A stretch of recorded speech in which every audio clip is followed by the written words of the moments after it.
My name is Nancy. There's a world out there I don't know about. I learned about it as a child, watching TV. Animals living in the wild, landscapes I've never seen before, and the lives of various people who speak different languages. Wanting to see this unknown world up close, I bravely studied abroad during my college years. There, in my destination, was the unknown world I sought. Even though the language was different, people's lives were thriving. There were many creatures, and breathtaking landscapes unfolded. I want others to experience this wonder too. Thinking that, I got a job at a travel agency. I was in charge of tour planning at my assigned department. Using what I learned during my study abroad, I handled everything from site inspections to negotiations. It was indeed a whirlwind life, but I wasn't neglecting my personal life. I married Daniel, whom I met through work a few years ago. I was balancing work and family life well, but then a problem arose. It was with my mother-in-law, Barbara. Barbara, a housewife, believes women should stay at home after marriage. I don't deny her viewpoint, but I think such an idea is outdated. I told her so, but she said to me, "Isn't it a woman's job to support Daniel? Do you have a problem with that?" But what? Talking back as Daniel's wife? No. Ultimately, Barbara didn't understand. I didn't want her to impose her views on me. I couldn't live with Barbara like this. So, I suggested buying a house to Daniel. I think people's view of us will change if we buy a house. Just saying that, Daniel easily agreed to buy a house. This is how I avoided living with Barbara. But the story didn't end there. Once we bought the house, Barbara started coming over often. Every weekend, she'd come and make noise with Daniel. Of course, she didn't take care of her husband, Anthony.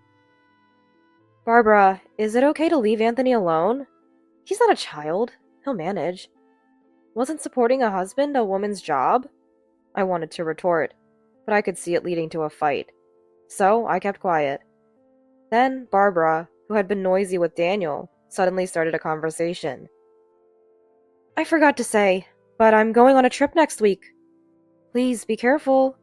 "What are you saying, Nancy? You're coming too!" Uh, but it's so sudden. "You're not planning to join the family trip as Daniel's wife?" "But there's work, too." "It's a family trip. Are our in-laws not family to you?"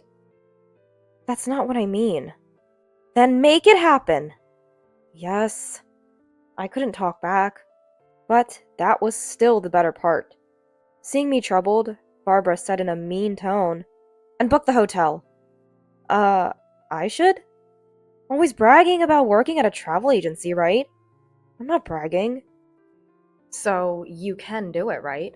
Where are we going? London. London, where I studied abroad. I still have many contacts there. It might be difficult for other countries or regions, but maybe I can manage London. Okay, I'll try. I have the plane tickets, so just book the hotel. You booked the flight, but not the hotel? I got the tickets. Got them? I exchanged my card miles for first-class tickets. Barbara grinned. Judging by her joy, it seemed true. Then I noticed piles of branded goods on the sofa. I see. I understood. Hearing first class, Daniel leaned in. First class? Seriously, Mom? Yes, it's a first-class trip abroad. Awesome. We will leave at 9:30 p.m., so you can work till the last minute. Barbara was still grinning. It felt odd, but there's no point in lying about going on a trip. I have to properly book the hotel or she'll complain. But it's so sudden. Finding a hotel might not be easy. After some thought, I decided to use my old contacts from my study abroad days to get a hotel referral. I asked over the phone, "Can you do it?" For Nancy's request, sure. 4 people, 2 rooms. Thank you! With that, I successfully booked the hotel. Then, on the day of the trip, it was such short notice that I couldn't take the day off. so I was working. Barbara had told me to meet up at the airport at 6 p.m., so if I wrap up work soon, I can make it. That's what I thought, when suddenly, Barbara called. Hello, Barbara? Nancy, are you done with work? I'm just leaving the office now, so I'll be at the airport after 6 p.m. Oh, that's too bad. Huh? Well, we're actually leaving at 6 p.m. No way. I hurried back to my desk. I searched the flight schedule on my computer. London, London. I found the 9:30 p.m. flight I initially heard about, but there was also a flight leaving after 6 p.m. Could it be this after 6 p.m. flight? Yes. So the family is going without you. If you leave me behind, what about Anthony? You're supposed to be sick. I was furious. How could she plan so thoroughly to leave me out? Unforgivable. But showing my frustration would be playing into Barbara's hands. I had to hide my feelings, even if it meant putting on a brave face. I clenched my teeth and said to Barbara, I'm the one who booked the hotel. So? Daniel knows the hotel name. You can't do anything now. I could hear Barbara laughing on the other end. Annoyed, I said, Go without me then. That's better. We don't need a useless wife like you. Useless? What do you mean? Don't you know? What? You neglect housework for your job. Daniel is complaining. True, I'm busy with work, but I've never slacked off on housework. Why would Daniel complain? Can I speak to Daniel? Sure. Nancy wants to talk. Barbara's mocking voice was followed by Daniel's. Hello, what's up, Nancy? Daniel, what do you mean you're complaining about me? Just that. You're always at work and neglecting me. Neglect? I prepare meals, clean, and do laundry. But you think you're doing it all yourself, right? That's not true. Shouldn't you respect me more? Listen to me? Do things for me? Huh. I know, a wife who supports her husband is valued. It's convenient for the husband. But that's not all there is to a marriage. I never badmouth Daniel in public, always praising him, but not when it's just the two of us. But we need to speak our minds when alone. Otherwise, our relationship would fall apart, and I'd become nothing but a servant to Daniel. Yet, he kept complaining about me. So you think you can act all high and mighty because you earn more? Not at all. Anyway, that annoys me. And you're leaving me behind for that? Yeah, consider it stress relief. I'll bring you a souvenir, so don't worry. That's not the point. Clearly, Daniel was taking me for granted. If that's how it is, I have my own plans. Fine. Enjoy your trip. Will do. Bye. Daniel sounded happy as he hung up. I was livid. I couldn't stand the self-centered Daniel and Barbara. Enjoy your trip without me, but be prepared. Even if you come back crying and apologizing, I won't forgive you. I rushed out of the office with my mobile phone. Hey, hello, it's Nancy. Are you free? I need to talk about that hotel booking. With the trip canceled, I had plenty of time. I'll settle everything now. I ran around with that determination. Then, the next evening, exhausted, I got home, and right then, the phone rang. Hello? Nancy! What were you thinking? It was Barbara on the phone, sounding quite angry. I knew the reason, but pretended not to. Barbara? Are you enjoying the trip? This is no time for that. We can't check into the hotel. Did you have a reservation? You made the reservation, didn't you? I canceled it because I wasn't going. Huh, what? Then where are we supposed to stay tonight? I don't know. Nancy! Barbara's angry voice came through, but she's in London. Her anger over the phone isn't scary at all. That's tough. Being abroad without a hotel? You never know what might happen. It's not the safest place, you know. Wait! Wait, help me! Barbara sounded panicked. Then a faint voice in the background. "There's a canceled room. Anthony's negotiating for us to stay there." It was Daniel's voice. "Is that true, Daniel?" "Looks like it'll be fine." "You see, Nancy? Heard that?" Barbara's voice turned triumphant, as if her earlier tears were a lie. "I heard ya." "Too bad for you, Nancy. Your plan didn't work." "Well, the room was available because I canceled it. But this was all part of my plan. My real aim was something else." "Glad there was a vacancy." "Thought you'd be smug about canceling our hotel, didn't you?" "No, not really." "Frustrated, aren't you? You can admit it if you're upset." "I just canceled it because I wasn't going." Putting on a brave face. How pathetic. Typical of Daniel's useless wife. Barbara laughed loudly.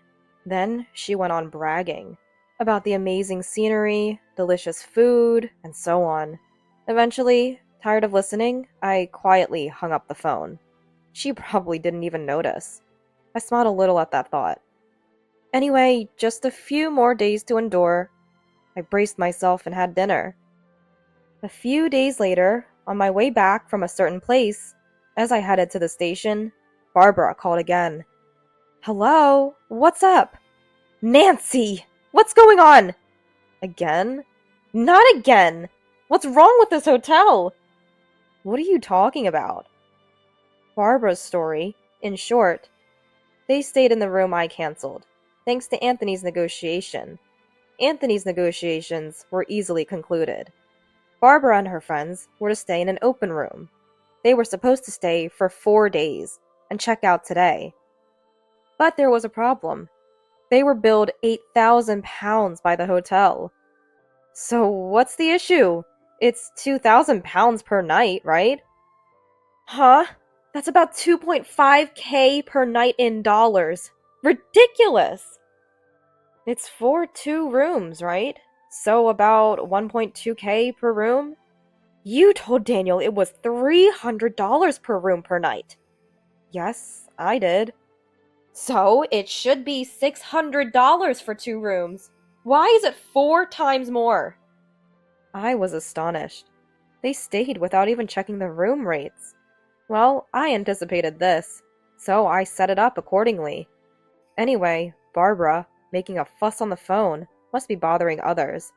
I should calm her down. "Hey, Nancy! You hear me, Nancy?" "Barbara, can you be a bit quieter?" "Why did you lie?" She's good at accusing others without reflecting on herself. Exasperated, I began to explain to Barbara. The $300 rate was because I made the reservation. "Huh?" "So because it was last minute, I asked a friend who runs a hotel." "A friend? Yours?" "Yes. Their hotel offers rooms for around $600 for 2 people." "Then why $1,200? "That's the rate for a really nice room. My friend did me a favor." A favor?" "There were no other vacancies, so they arranged a nicer room." "So is this the regular price?" Barbara sounded flustered. When I heard from Barbara, there was no time left for the trip. So I told my friend any available room would do. The only vacancy was an expensive suite. My friend kindly gave a discount. Barbara left me behind without asking. I immediately told my friend the situation and got the room canceled. But I couldn't just leave Barbara and the others without a hotel. So I asked to accommodate them at the regular price if they came. I knew Barbara, having heard about the hotel from Daniel, wouldn't check the price. And I was right. "Come on, you should have said that." "Yelling won't help. Please make sure to pay." "We're not paying. Nancy, you pay." "But if you don't pay, you'll be arrested." "Arrested?" "Of course. Troubles abroad can be messy. Are you okay with that?" Ugh. Barbara seemed at a loss for words. As I was about to hang up, thinking I had won, Barbara shouted, "Don't mess with me! You'll regret this when I get back!" That's fine, but we're strangers now, right? Huh? Why? Well, you said it was a family trip, so since I'm not there, I'm not family, right? That's different! Before she could finish, Anthony's voice came from the phone. What's all this yelling about? Be quiet! It's embarrassing! Anthony? Seizing the opportunity, I called out to him. He noticed and responded. Nancy? Are you okay? How's your cold? I never had a cold in the first place. What? Give me that! It seemed Anthony took the phone from Barbara. His voice grew louder. Nancy, can you explain everything? I can, actually. I told him everything from the beginning. His voice gradually lowered. I see. So that's why you didn't come. I'm sorry. I wanted to go. No, Nancy, you're not at fault. It's Barbara and Daniel. From afar. Hi! I heard a whimper. Barbara and Daniel seemed frightened by Anthony's anger. Realizing this, an idea came to me. Should I tell Anthony what Barbara has been doing? I thought so. So, I turned to Anthony. Anthony, can I tell you something? What is it? Barbara comes to our house almost every weekend. I know that. And when she throws away receipts at our place, there are piles of them. What receipts? For brand goods. It's fine to buy a lot, but please dispose of the receipts at your place. Barbara wasn't just being noisy at our house. She was secretly buying brand goods and disposing of the receipts at our place to hide it from Anthony, thinking she wouldn't get caught this way. Of course, I'm a witness, so it's pointless. But it seemed Anthony didn't know. That's interesting to hear. Also, please tell her to stop bad-mouthing you at our place. She talks about me too? Yes. She says you don't earn much. Daniel, too. Calls him a useless dad, I think. Anything else? Well... So, I spilled all my pent-up frustrations to Anthony. Of course, some of it wasn't directly related to Anthony, but he listened silently. And at the end, he apologized to me. I'm sorry. Now I understand. Understand what? Why Barbara didn't want to use her card to pay for the hotel. Maybe. Probably because the cost was much higher than she expected, close to her credit limit. I'm sorry! That was Barbara's voice. Unforgivable! All your wasteful spending, Barbara! I want a divorce! Please, don't do that!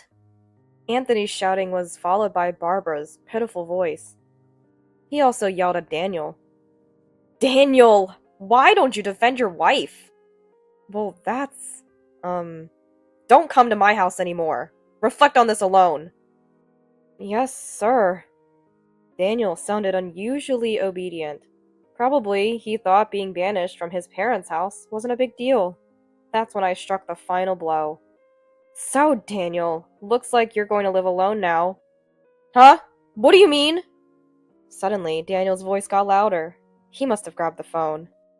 I moved my phone a bit away and told him the situation. Daniel, I want a divorce. Ugh, a divorce? You're joking, right? No, I'm serious. I've already sold the house. You sold it? Why would you do that without telling me? That's our house. No, it's my house. But I was paying the mortgage too. No, you weren't. What do you mean? I was giving you part of my salary every month.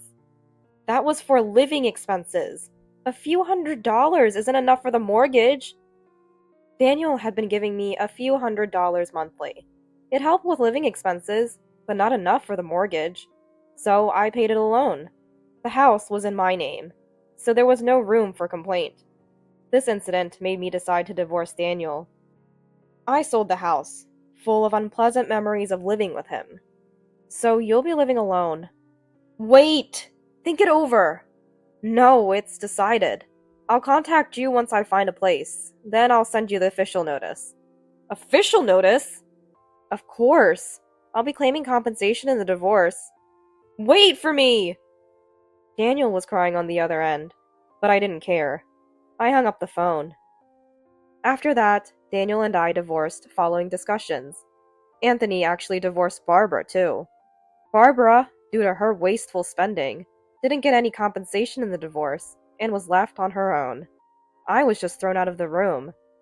Daniel was nearly broke, apparently having spent everything except the few $100s he gave me each month on frivolities.